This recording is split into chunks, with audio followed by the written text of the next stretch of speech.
চিত্রা আমার নদী বইছে নিরবধি, এই থিমকে সামনে রেখে নড়াইলে 22 অক্টোবর শনিবার বেলা 2টায় চিত্রা নদীতে এস এম সুলতান নৌকাবাইজ প্রতিযোগিতা অনুষ্ঠিত হতে যাচ্ছে।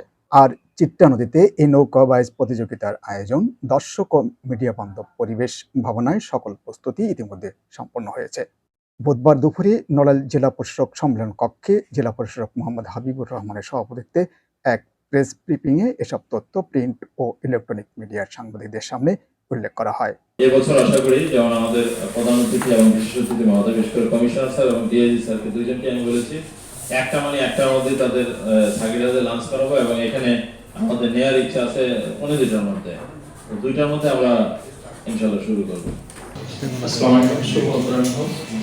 আসলে আমাদের সামনে খুব গুরুত্বপূর্ণ সময়, আমাদের নড়াইলের ঐতিহ্যের একটি ধারক বাহকের একটি অনুষ্ঠান প্রতি বছর এবারও হবে এবং সেটি শুধু বাংলাদেশ নয়, সারা দেশের জায়গা থেকে সুশৃঙ্খলভাবে দায়িত্ব পালন করে নড়াইলকে তার সঠিক মর্যাদার জায়গায় পৌঁছে দেবেন। ধন্যবাদ সবাই।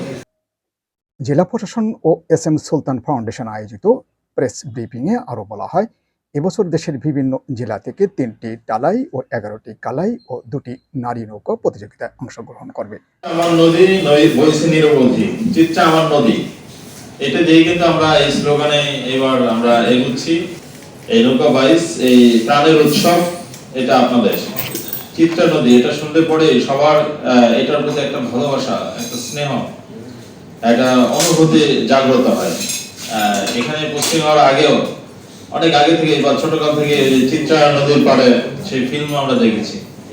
তো এই চিত্রা আসলে নামটি মাননীয় প্রধানমন্ত্রী ওই দিন যে মধুমতি নদী সেতু উদ্বোধনের সময় আপনারা খেয়াল করেছেন, মাননীয় প্রধানমন্ত্রী বলছেন মধুমতি নামটি অত্যন্ত মিষ্টি, মধুর, সুন্দর। তাই আমি মনে করি আমাদের চিত্রা এই নামটি আরো অধিকতর সুন্দর।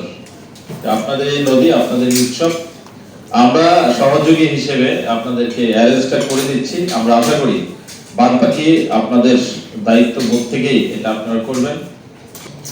আমরা আশা করি আমাদের প্রিপারেশন আছে, আমরা সময় মতোই শুরু করব এবং সময় মতোই শেষ করব, যাতে আপনারা মিডিয়াতে এটা প্রচার করতে পারেন। এই ক্ষেত্রে যাতে কোনো বিলম্ব না হয় সেই বিষয়টা আমরা দেখব। তো সবাই ভালো থাকবেন, সুস্থ থাকবেন। জয় বাংলা। প্রতিযোগিতা শেষে ওই দিন বিকালে রূপগঞ্জ বাধাঘাট চত্বরে পুরস্কার বিতরণ অনুষ্ঠান অনুষ্ঠিত হবে।